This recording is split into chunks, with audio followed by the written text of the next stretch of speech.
Hi guys, this is Felipe, and today I brought some really nice, interesting content for you. We are going to learn how ScyllaDB's workload prioritization enables you to run both real-time and analytics all together. We are going to understand how ScyllaDB implemented this feature and also how you can fully leverage it in your production systems. All right? So, I am a ScyllaDB committer and I work at ScyllaDB as a solution architect. I am also one of the authors of Database Performance at Scale, an open access, freely available publication oriented for individuals interested in optimizing database performance. All right? So, let's talk about ScyllaDB as an analytics engine. After all, ScyllaDB is a great fit for real-time, latency-sensitive online types of use cases. As such, the question we should ask ourselves is, how does ScyllaDB perform driving analytics workloads? So, in order to understand that, let's take a look at a fictional IoT application. Imagine that we have the need to collect and process data of 1 million sensors, each one representing different homes in an area. We will perform readings at every minute, and our requirement is to store all this data for a year. This results in over 500 billion data points. So far, so good. ScyllaDB is able to quickly ingest, aggregate, and retrieve data for a specific sensor very quickly. But what if we needed to run analytics on top of the entire data set? For example, what if we would like to know which specific sensors in a year had the highest temperature variations? To put this into some perspective, let's imagine that we were to process 200 points per second. It would take us 30 days to fully scan the entire data set. Even if we were to process 1 million points per second, running the same process would still take almost a week, still far off from realistic business expectations. At this point, it should be clear that we need more when analytics are part of our pipeline. We need a database able to serve not only real-time workloads, as after all, we have this need for analytics, but we are constantly collecting our sensors records, while still being able to run this analytics workload at a much faster rate than just 1 million points per second. In summary, this means we need a database like ScyllaDB. Now, I do have to apologize to you, as I initially introduced this IoT application as a fictitious one. We actually demonstrated this exact problem back in 2019, and we even blogged about it. 5 years ago, ScyllaDB scaled to over 1 billion rows per second, where scanning 3 months worth of data completed in less than 2 minutes. We, of course, also demonstrated back then the time it took for us to process the entire data set, that is 1 year worth of data, and it completed in around 9 minutes. ScyllaDB sustained such high throughput even while serving data entirely from disk, as we can see from the cache-miss ratio in the right-hand side of this slide. Now, ScyllaDB managed to process over 1 billion points per second, and that was done 5 years ago. ScyllaDB and infrastructure have become faster ever since, and even though these numbers are still impressive to date, the reality is that it should be fairly easy for you to overcome these numbers nowadays. But how can ScyllaDB run both real-time and analytics all together while still being fast? And what do you need to know before getting started? This is the subject of what we are going to discuss now. So, as it happens, analytics and real-time workloads are very different from each other. And challenges do exist when running both kinds of workloads along with your database. For example, the following graph demonstrates what typically happens when you mix real-time and analytics all together. We can see, for example, the green line representing our real-time workload running with latencies in around 2 milliseconds. Then, as soon as we kick in our analytics pipeline, the latency climbs to around 12 milliseconds. Then, after the analytics workload completes, we can see the real-time latency returning back to its nominal values. If we look at the problem from a different spectrum, now focusing on throughput rather than latency, we will understand the reason why latency is spiked. It turns out that the analytics process consumed a higher throughput than the real-time one. Unsurprisingly, as soon as the OLAP job finishes, our real-time throughput is then able to process its backlog of queued requests. Given all these symptoms, we ended up introducing resource contention to the database. That is, we have two different workloads competing for resources in an uncoordinated and unfair way. And the database is naively trying to process requests as fast as it can as they come in. But why does contention happen? Well, it happens when you submit too many requests against your database in a way that it cannot keep up. Most of the time, it means your database lacks either CPU or I/O capacity in order to fulfill your requests. As a result, requests queue up and latency climbs. So how do we address this problem? Distinct approaches and strategies have been employed over the years by several organizations to overcome the scenario we just described.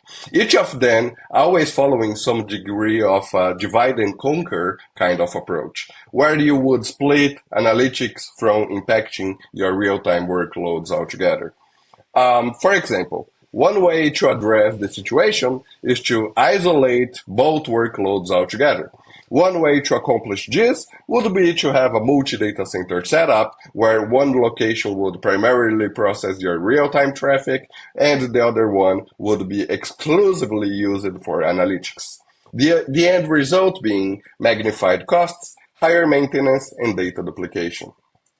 Another way to address the problem is to employ what we call as a division in time, where OLAP workloads would run during off-peak hours when the business can minimize and tolerate the impact of higher latencies. This is a doable strategy, but it still doesn't solve the problem. For example, what if over time your data set doubles or triples? Your pipeline may overrun your previously defined window. All right. So this brings us to workload prioritization, ScyllaDB approach to address the problem altogether. Now, strictly speaking, ScyllaDB always isolated workloads in a sense, in order to prevent background tasks from introducing an impact to end-user tasks.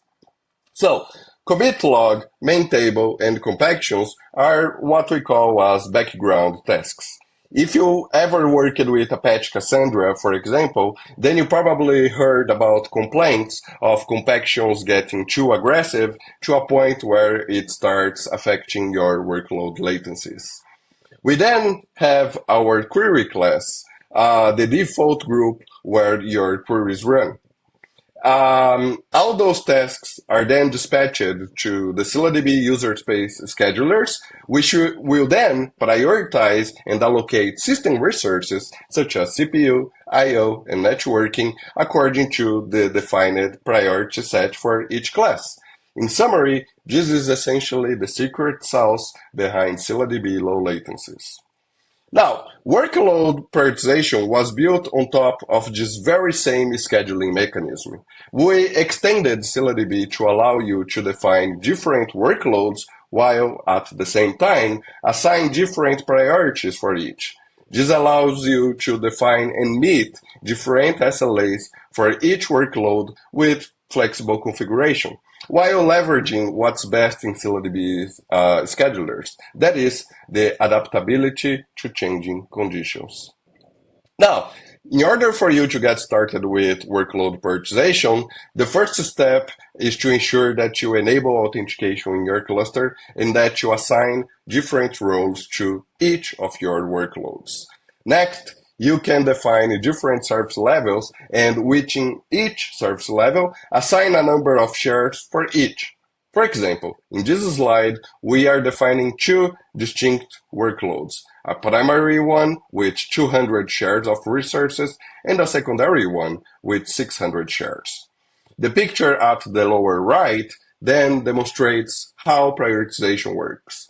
Given that the secondary workload has 3 times more shares than the primary, the database will dispatch 3 times more incoming requests for the secondary workload as opposed to the primary one. All right? So, workload prioritization greatly addresses several challenges involved when trying to run different workloads on top of a single ScyllaDB cluster. However, ever since we introduced the feature, we ended up actually learning a lot, up to a point where we found out that just prioritizing and isolating workloads one from another is not necessarily enough. And in order for us to understand why just prioritization still doesn't address all situations, let's now discuss some of the differences and the characteristics involving real-time as opposed to analytics workloads. So, time. When communicating with your database, you always want your server timeouts to be lower than your client timeouts. If you don't ensure that, then a premature client timeout may introduce a phenomenon known as retry storms, which can be very detrimental to performance. But the question we should be asking is, what's the right timeout to configure on the server side in that case?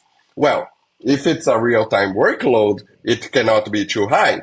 Otherwise, your end user's bounce rate may increase as they keep waiting for a faster response from the database. On the other hand, for the analytics workload, the timeout cannot be too low, as we expect queries, analytics types of queries, to take longer anyway. If the timeout is too low, then the batch has a high chance of failing. The second difference relates to shedding.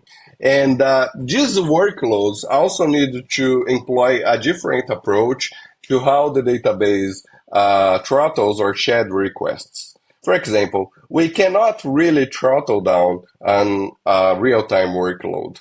After all, it's real-time, which means that even if we throttled all requests from a given user A, another user B would just keep sending requests against the database.